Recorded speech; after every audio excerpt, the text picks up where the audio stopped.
कहते हैं कि दुनिया में मन सबसे ज्यादा शक्तिशाली चीज होता है। अगर किसी चीज को तुम पूरे मन से चाह लो तो तुम उसे हासिल कर सकते हो। ये मैं नहीं कहता, ये सभी महापुरुषों का कहना है। लेकिन अगर यह सत्य है, ये सच है, तो हम जो अपने मन से चाहते हैं वह हमें हासिल क्यों नहीं होता है। भाई, कोई भी इंसान अपने मन में तो दुख नहीं चाहेगा, लेकिन वो रहता तो दुखी है। हर इंसान अपने मन से तो कामयाब होना चाहता है, खूब पैसा कमाना चाहता है, लेकिन फिर भी वह कामयाब नहीं होता। भला ऐसा दुनिया में कौन इंसान होगा जो अपने मन में यह चाहेगा कि मैं नाकामयाब रहूं या मैं पैसा ना कमाऊं। सोचने की बात है तो इसमें दो चीज निकलकर सामने आती है। या तो वह महापुरुष गलत थे जिन्होंने यह बात बोली कि मन से चाहे हुई चीज हासिल हो जाती है, या फिर हम गलत हैं। आज की पोस्ट में मैं जो कहानी बताने वाला हूँ उसमें आपको एक ऐसा मंत्र मिलेगा। उसे समझने के बाद आपको एक ऐसा मंत्र का पता चलेगा जिससे आप यह समझ पाएंगे कि अपने मन से कोई भी चीज कैसे करवाई जाती है। मन में किसी भी बात का बीज कैसे बोया जाता है, यह इस कहानी से आपको अच्छी तरह से समझ में आ जाएगा। और इससे आप यह भी समझ पाएंगे कि आकर्षण का नियम, लॉ ऑफ अट्रैक्शन, कैसे काम करता है। कहानी छोटी सी है लेकिन बहुत ही गहरी है। इस पोस्ट को पूरा लास्ट तक पढ़ना तो ही आप अच्छे से इस कहानी का पूरा लाभ ले पाएंगे। तो चलिए कहानी शुरू करता हूँ और समझते हैं कि मन का मंत्र मन को कंट्रोल कैसे करे। एक बार की बात है, एक आदमी के जीवन में सिर्फ दुख ही दुख थे। वह जो भी काम करता उस बेचारे का वह काम पूरा ही नहीं होता। घर में आता तो घर में क्लेश बना रहता, किसी से कोई मदद मांगता तो कोई उसकी मदद नहीं करता। ऐसा लगता था कि चारों तरफ से उसके ऊपर दुख का पहाड़ टूट पड़ा है। उसे समझ नहीं आ रहा था कि मैं इन दुखों से कैसे पार पाऊं।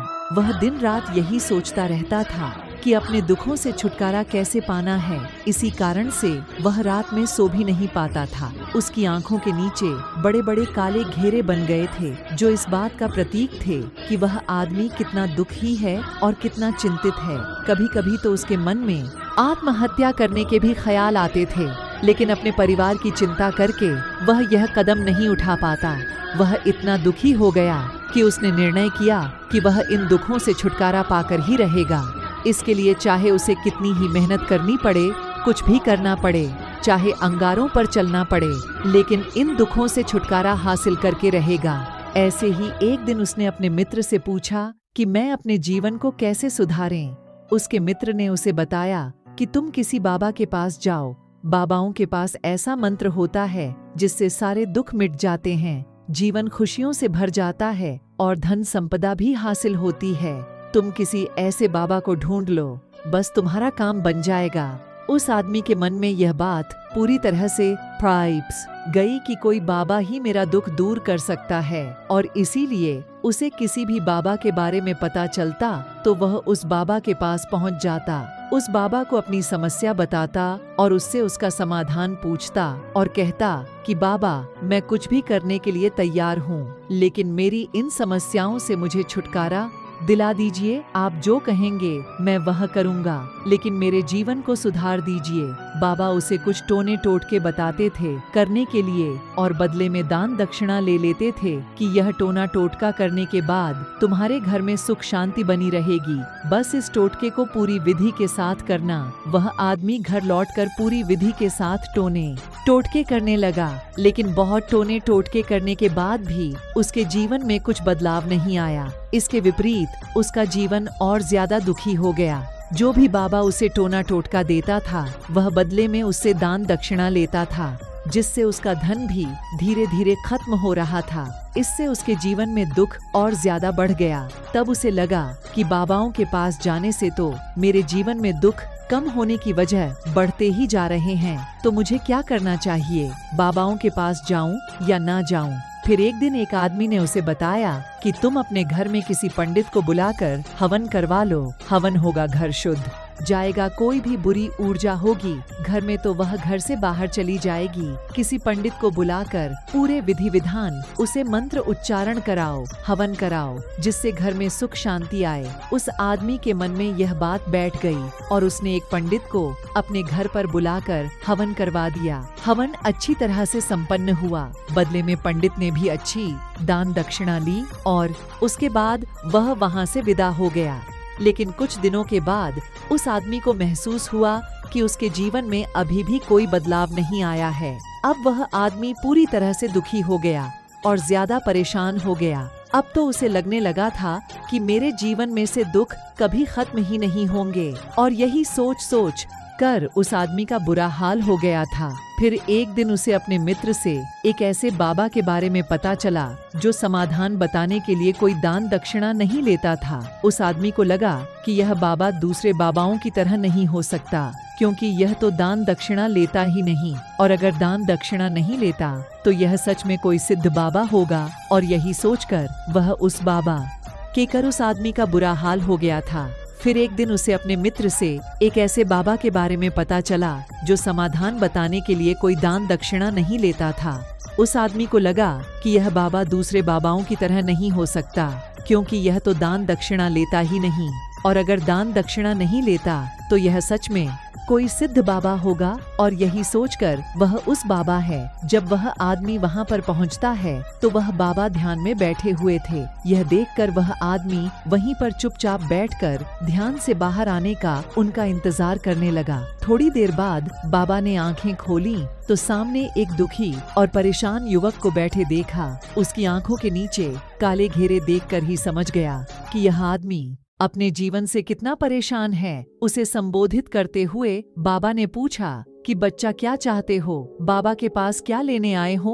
उस आदमी ने कहा कि बाबा, मैं अपने जीवन से बहुत परेशान हूँ। मैंने इन दुखों को दूर करने के लिए बहुत सारे रास्ते अपनाए, हर वो तरकीब करके देखें जो किसी बाबा ने मुझे बताई, हर वो काम किया जो कोई भी इंसान ने मुझसे करने को कहा, लेकिन मेरे जीवन में दुखों में कोई कमी नहीं आई बाबा। इसके विपरीत मेरे जीवन में दुखों में बढ़ोतरी हो गई है। मुझे समझ में नहीं आ रहा है कि मैं क्या करूं।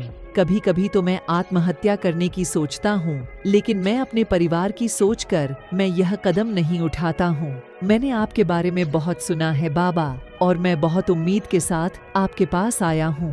कृपया करके मुझे कोई ऐसा मार्ग बताएं जिससे मुझे अपने दुखों से छुटकारा मिल जाए। मैं अपने दुखों से छुटकारा पाने के लिए कुछ भी करने को तैयार हूँ। आप मुझे कोई भी रास्ता बताएं, चाहे वह रास्ता कितना ही कठिन क्यों ना हो, मैं उसको पार करके रहूंगा। बाबा ने महसूस किया कि आदमी तो सच में बहुत परेशान है। बाबा ने उसकी बात सुनकर कहा कि बच्चा, दुखों को दूर करने के लिए मंत्र ऐसे ही नहीं मिलते हैं।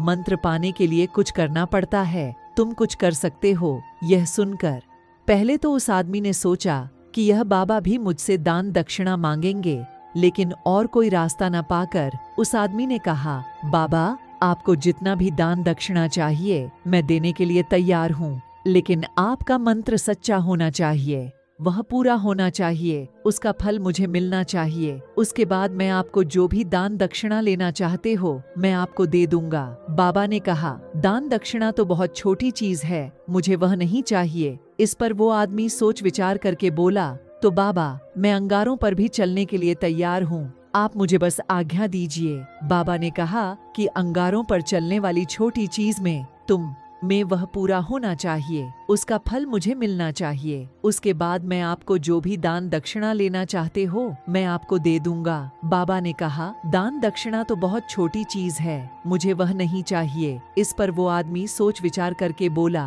तो बाबा, मैं अंगारों पर भी चलने के लिए तैयार हूँ, आप मुझे बस आज्ञा दीजिए। बाबा ने कहा कि अंगारों पर चलने वाली छोटी चीज में तुमसे नहीं कराने हो, मैं जो तुमसे कराने वाला हूँ वह बहुत कठिन मंत्र है, उसे पूरा कर पाओगे। उसने कहा, बाबा, आप मुझे बताइए तो सही, मुझे करना क्या होगा, मैं कुछ भी करने के लिए तैयार हूँ। इस पर बाबा ने उसे कहा कि यहाँ से जब तुम अपने घर जाओ तो रास्ते में अपने मन में यह दोहराते जाना कि मैं सुखी हूँ, मैं सुखी हूँ। बार बार अपने मन में यही दोहराना, और याद रहे जुबान पर यह नहीं आना चाहिए, यह सिर्फ मन में दोहराना है। यह सुनकर वो आदमी बोला, बाबा, बस इतनी सी बात, यह तो मैं चुटकी बजाते कर लूंगा, लेकिन इससे होगा क्या? बाबा बोले कि इस मंत्र को करके तो देखो, वैसे भी तुमने इतने बाबाओं के मंत्र किए हैं, तो इस मंत्र को भी करके देख लो। उस आदमी ने सोचा कि बाबा कुछ बोला, ठीक है बाबा, मैं यह मंत्र जरूर करूंगा। और वो आदमी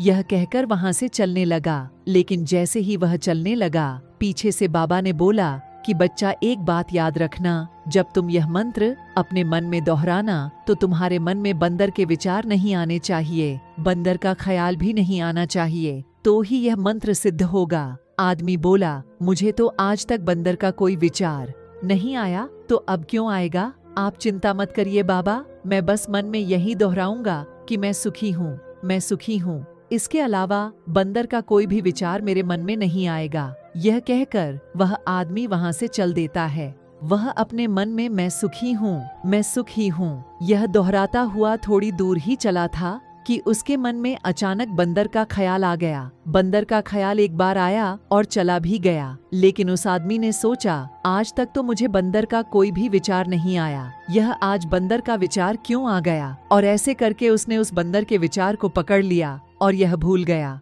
कि मुझे क्या मंत्र दोहराना है, और वह बंदर के बारे में सोचने लगा। जब थोड़ी देर बाद फिर से उसे होश आया तो वह फिर से अपना वही मंत्र दोहराने लगा जो बाबा ने उसे बताया था, मैं सुखी हूँ, मैं सुखी हूँ। लेकिन अचानक से उसे एक बंदर दिखाई दिया और यह देखकर फिर से उसके मन में बंदर का विचार उठ गया। और यह देखकर वह इस विचार को बाहर फेंकना चाहता था, और वह चाहता था कि मेरे अंदर किसी तरह से बंदर का विचार ना आए। लेकिन उसे तो सामने बंदर ही दिखाई दिया। ऐसे ही जद्दोजहद करते करते घर पर पहुंचा, और घर पर पहुंचने के बाद अपनी पत्नी को कहा कि हे बंदरिया, मुझे खाने में बंदर परोस दो।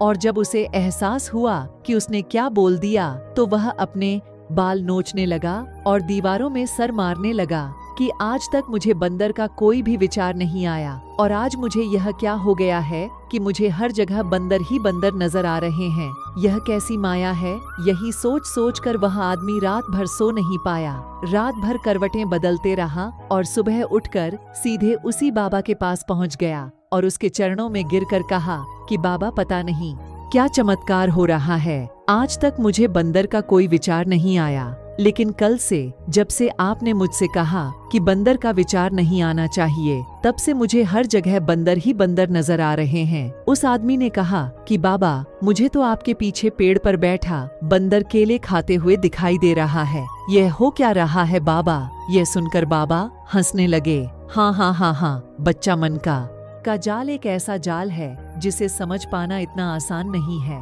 बंदर तो तुम्हारे रास्ते में पहले भी आते थे। जब तुम मेरे पास आए थे तो इन्हीं पेड़ों पर यह बंदर घूम रहे थे, लेकिन तब तुम्हारे ध्यान में यह बंदर नहीं था, तब तुम्हारे ध्यान में सिर्फ दुख थे। इसके बाद बाबा ने उसे बताया कि बच्चा, हम जिस चीज से भी दूर भागना चाहते हैं, वही चीज हमारे मन में बहु गहरे में प्रविष्ट हो जाती है और हमारे अंतर मन में समा जाती है।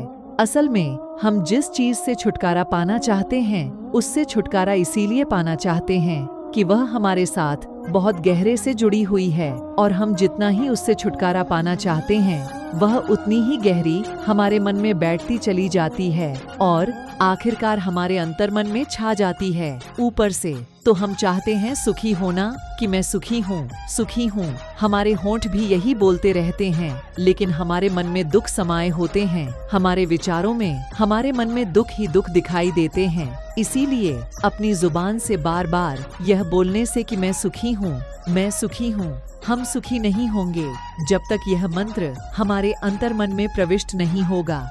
इस पर उस आदमी ने पूछा कि बाबा, लेकिन यह मंत्र हमारे अंतर मन में प्रविष्ट कैसे होगा? यह सुनकर बाबा ने कहा कि बच्चा, अपने दुखों से लड़ना बंद कर दो। जब तक तुम अपने दुखों को दूर करने की सोचते रहोगे, तब तक वो दुख तुमसे चिपके रहेंगे, तब तक वो दुख तुम्हारे अंतर्मन पर अपना राज बनाए बैठे रहेंगे। और जिस दिन तुम उन दुखों के बारे में सोचना ही छोड़ दोगे, उन दुखों से छुटकारा ही नहीं पाना चाहोगे, उसी दिन से तुम्हारे जिंदगी से दुख गायब हो जाएंगे। क्योंकि किसी भी चीज से छुटकारा पाने के लिए हमें उस चीज के बारे में सोचना पड़ता है, और हम जितना ही उस चीज के बारे में सोचते हैं, वह उतनी ही गहरी हमारे मन में प्रविष्ट होती चली जाती है। निष्कर्ष, कंक्लूजन, हम अधिकतर समय दुखों के बारे में ही सोचते हैं। हम यही सोचते हैं कि हमारे जीवन में दुख है और हमें इससे छुटकारा पाना है। इसी वजह से बार बार सोचने से वो दुख हमारे अंतर्मन में प्रविष्ट हो जाते हैं और हमें एहसास भी नहीं होता। इसीलिए अगर तुम दुखों से छुटकारा पाना चाहते हो तो दुखों से छुटकारा पाने के बारे में सोचना छोड़ दो। तुम्हें दुखों से छुटकारा पाना चाहते हो तो दुखों से छुटकारा पाने के बारे में सोचना छोड़ दो। तुम्हें दुखों से छुटकारा मिल जाएगा। अक्सर आदमी धूम्रपान छोड़ना चाहता है, शराब छोड़ना चाहता है, सुबह अपने आप से यह वादा करता है कि मैं कोई भी गलत काम नहीं करूंगा, लेकिन शाम को जब लौटता है तो नशे में चूर होकर लौटता है। ऐसा क्यों होता है? जो हम सोच रहे हैं वह पूरा कर ही नहीं पा रहे हैं। असल में हम उस चीज को बहुत ज्यादा तवज्जो दे रहे हैं, उस चीज को बहुत ज्यादा अहमियत दे रहे हैं। जब भी हम उस चीज को छोड़ने के बारे में सोचते हैं तो हम उसकी इम्पोर्टेंस यानी कि विशेषता और ज्यादा बढ़ा देते हैं।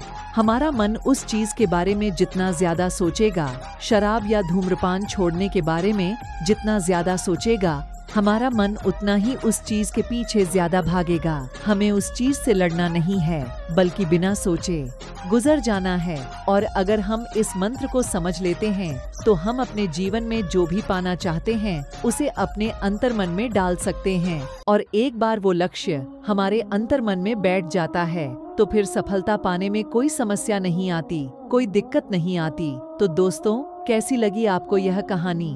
आप सभी लोगों को यह कहानी अच्छी लगी हो तो कमेंट सेक्शन में नमो बुद्ध लिखो प्लीज दोस्तों, और चैनल सब्सक्राइब कर देना दोस्तों।